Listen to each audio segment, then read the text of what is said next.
Bismillahirrahmanirrahim. Assalamualaikum warahmatullahi wabarakatuh. Alhamdulillahi rabbil alamin wa ilahil awwalin wal akhirin wa salatullahi wa salamuhu wa rahmatuhu wa barakatuhu ala safwati khalqihi wa khatimi anbiya'ihi wa rusulihi habibina wa syafi'ina wa maulana Muhammadin wa ala alihi wa ashabihi ajma'in. Subuhun kudusun Rabbuna wa Rabbul malaikati warruh. Muslimin, muslimat dimanapun Anda berada, pemirsa Yayasan Syekh Ali Jabir TV yang dirahmati Allah Subhanahu wa Ta'ala. Alhamdulillah, segala puji bagi Allah Subhanahu wa Ta'ala atas limpahan rahmat karunia dan rangkaian kebaikan demi kebaikan yang Allah turunkan dalam kehidupan kita. Hingga sampai saat ini Allah masih memperkenankan kita untuk berada di atas punggung buminya, mengabdi semata-mata hanya kepadanya, mempersembahkan cinta kita yang tulus, sempurna dan paripurna hanya untuk Allah Subhanahu wa Ta'ala. Dialah Allah Subhanahu wa Ta'ala yang maha melihat segala macam bentuk perbuatan kita, maha menyaksikan segala macam bentuk sikap kita, maha mendengar segala macam bentuk permintaan dan permohonan kita. Dialah Allah Subhanahu wa Ta'ala yang menghadirkan nikmat yang bertubi-tubi kepada kita, yang harusnya kita sikapi dengan ungkapan syukur yang tak terhingga kepada Allah Subhanahu wa Ta'ala. Salawat serta salam terus-menerus kita persembahkan kepada junjungan kita, suri tauladan kita, panutan kita, baginda Nabi besar Muhammad sallallahu alaihi wasallam, Nabiyur Rahmah, Nabi yang kehadirannya menebar rahmat bagi seluruh umat manusia, bahkan seluruh alam semesta. Wa ma arsalnaka illa rahmatan lil alamin. Allah berfirman, tidak kami utus engkau wahai Rasul kecuali untuk mempersembahkan rahmat bagi seluruh alam semesta. Nabiyut Taubah, Nabi yang mendidik umatnya bagaimana merintis jalan indah taubat kepada Allah Subhanahu wa Ta'ala. Nabiyul Huda, Nabi yang membawa hidayah, kemudian hidayah tersebut ditebarkan kepada seantero penjuru dunia, yaitu baginda Nabi besar Muhammad sallallahu alaihi wasallam. Dan kita berharap semoga kita sebagai umatnya mampu menjadi umatnya yang senantiasa secara serius dan sungguh-sungguh serta kuat mengikuti sunnah-sunnahnya hingga nanti di yaumil akhir kita dimudahkan dan diperkenankan untuk digabungkan bersama rombongannya Rasulullah sallallahu alaihi wasallam.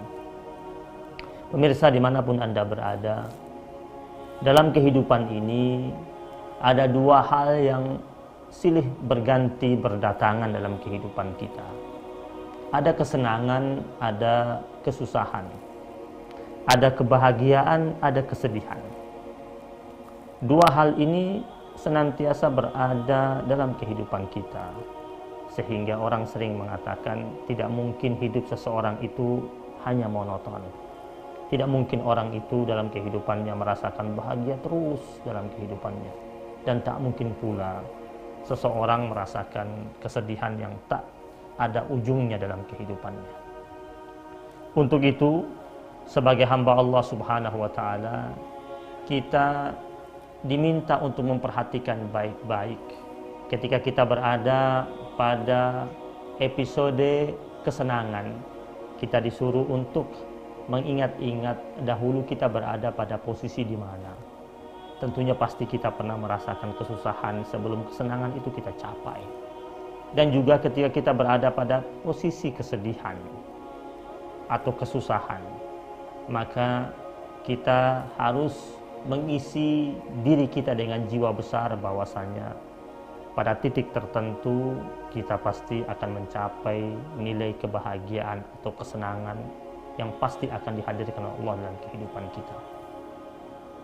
Pemirsa dimanapun Anda berada, Allah Subhanahu wa Ta'ala menjelaskan kepada kita dalam Al-Quranul Karim, inna ma'al usri yusra fa inna ma'al usri yusra, di mana Allah Subhanahu wa Ta'ala mengingatkan kita bahwasanya setiap kesulitan yang dihadapi oleh manusia, maka ada rangkaian kemudahan yang Allah persiapkan untuknya.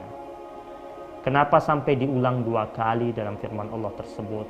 Para ulama ahli tafsir mengatakan bahwasanya dalam setiap kesulitan yang dihadapi oleh seorang hamba Allah Subhanahu wa taala, yakinlah bahwasanya Allah Subhanahu wa taala telah mempersiapkan dua jalan kemudahan baginya.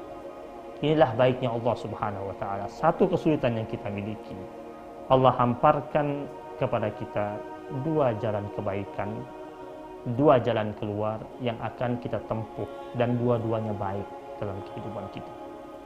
Pemirsa, dimanapun Anda berada, tema kita kali ini membahas tentang energi syukur.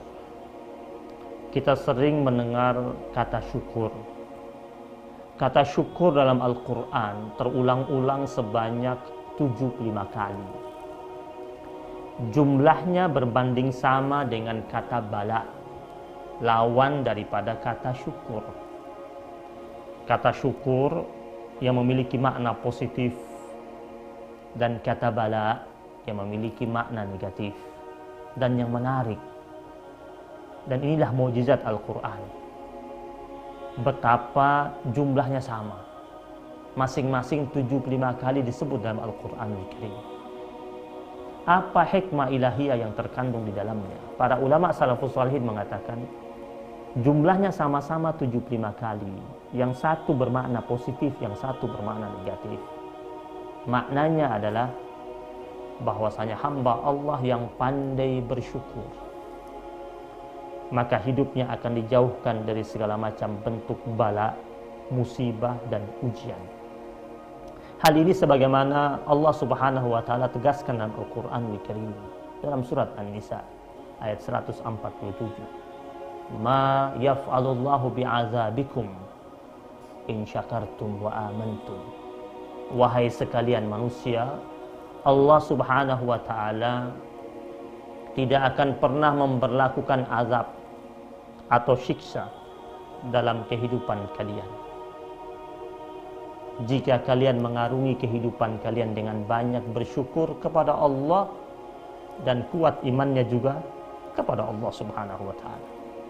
Menarik sekali firman Allah ini menggambarkan bahwasanya suatu negeri, satu desa, suatu kampung, suatu masyarakat, suatu keluarga atau tiap-tiap individu hidupnya akan dijauhkan dari segala macam bentuk bala, musibah, ujian, dan cobaan.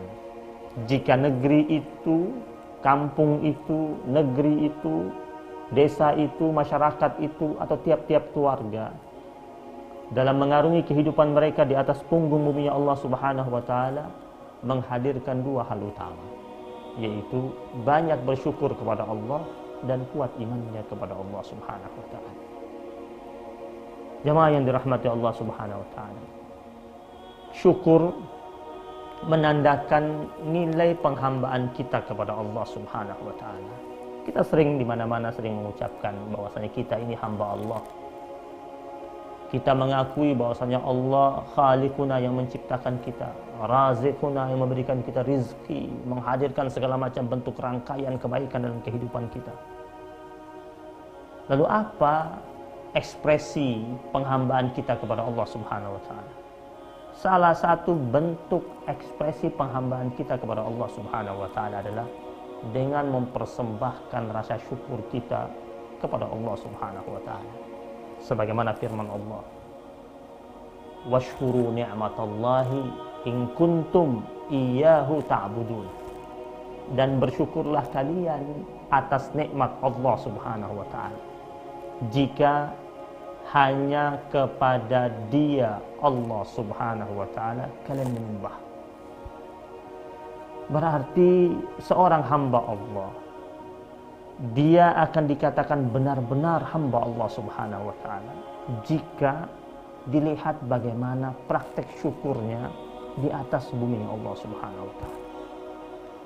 Dan yang menarik lagi, yang berikutnya adalah syukur dapat terlihat dari seorang hamba Allah jika dia terbiasa melantunkan untayan zikir. Mengapa demikian? Karena di dalam Al-Quran Allah Subhanahu wa taala menggandeng kata zikir dengan kata syukur. dalam satu ayat sekaligus. Fadhkuruni azkurukum washkuruli wala takfurun. Maka ingatlah kalian akan aku, kata Allah. Maka aku, Allah, pasti ingat kalian. Walaupun sejatinya kita ini, berapapun dosa kita, berapapun kekhilafan kita, sebesar apapun kemaksiatan kita, atau sesering mungkin kita melupakan Allah Subhanahu wa taala, Allah tidak akan melupakan kita sejatinya. Tetapi di sini Allah katakan fadhkuruni azkurukum, ingatlah kalian akan aku pasti ingat kalian. Kita ingin diingat sama Allah, maka kita harus mengingat Allah Subhanahu wa taala. Pendosa sekalipun ketika dia jauh dari Allah Subhanahu wa taala, Allah tetap ingat dia. Karena hukuman bagi para pendosa besar itu bukan Allah melupakannya sebenarnya, tetapi Allah jadikan orang tersebut lupa sama dirinya sendiri. Wala takunu kalladzina nasullah fa ansahum anfusahum. Kata Allah, dan janganlah kalian jadi seperti hamba-hamba Allah yang melupakan Allah Subhanahu wa taala. Orang yang melupakan Allah, Allah katakan kami akan jadikan orang tersebut lupa sama dirinya sendiri ketika dia berenang dengan arena kemaksiatannya itu. Tetapi ketika kita ingin diingat sama Allah Subhanahu wa taala, Allah katakan fazkuruni azkurukum. Ingatlah kalian akan aku pasti ingat kalian, kata Allah. Washkuruli wala takfurun. Dan dilanjutkan dengan ucapan Allah kepada kita, dan bersyukurlah kalian kepadaku dan jangan pernah ingkar. Maknanya bahwasanya hamba Allah yang bersyukur, potret syukurnya akan terlihat bagaimana dia mengingat Allah Subhanahu wa taala. Makanya dikatakan dalam sebuah hadis ketika Rasul berkisah kepada sahabat-sahabatnya bahwasanya Allah Subhanahu wa taala memiliki malaikat yatufuna turqas sama, yang melakukan patroli di langit bumi ini. Mencari siapa? Yaltamisuna ahla dzikr. Para malaikat tersebut mencari ahli zikir. Kita kalau berterima kasih kepada kekasih kita atau pasangan hidup kita, bentuk terima kasih kita apa? Ingat dia. Kita ingat dia. Di mana saja kita pergi, kita bercerita tentang dia. Kita sering menyebut namanya, menyebut kebaikannya, menyebut tentang perbuatannya, menyebut tentang hobinya. Siapa dia itu? Orang yang kita sayang di dunia ini. Lalu kita sama Allah Subhanahu wa taala, kita mau mewujudkan bentuk terima kasih kita kepada Allah Subhanahu wa taala. Caranya dengan sering mengingat Allah Subhanahu wa taala. Dan riwayat hadis tersebut, Allah Subhanahu wa taala bertanya kepada para malaikat, wahai para malaikat-malaikatku, Allah bertanya dengan 3 pertanyaan. Yang pertama, itu hamba-hambaku sedang melakukan apa? Para malaikat menjawab, yahmadunaka wa yusabbihunaka wa yukabbirunaka wa yumajjidunaka. Para malaikat mengatakan, ya Allah, mereka sedang duduk di majlis zikir tersebut, mereka sedang yahmadunaka, memuji engkau. Pujian itu muncul kenapa? Syukur kepada Allah Subhanahu wa taala. Mengucapkan kalimat hamdalah, tahmid, kemudian mensucikan engkau ya Allah, kemudian berikutnya mengagungkan engkau ya Allah, memuliakan engkau ya Allah. Allah berkata kepada para malaikat, wahai para malaikat-malaikatku, apakah mereka melihat aku? Para malaikat mengatakan, belum pernah mereka melihat engkau. Lalu Allah berkata kepada para malaikat, fa kaifa idza ra'au, bagaimana jika mereka melihat aku? Kata para malaikat, ya Allah, jika engkau izinkan mereka melihat engkau, maka mereka yang sedang duduk-duduk berzikir itu adalah kanu syadda laka tasbihan wa tahmidan wa tamjidan. Mereka akan lebih kuat lagi lebih serius lagi, lebih kencang lagi bertasbih padamu, bertahmid padamu, lebih mengagungkan Engkau ya Allah. Allah tanya lagi dengan pertanyaan yang kedua. Fama yas'aluni, mereka minta apa dari aku? Kita dalam untayan zikir kita sebagai rasa syukur kita kepada Allah, kita minta apa? Cuma satu kita minta.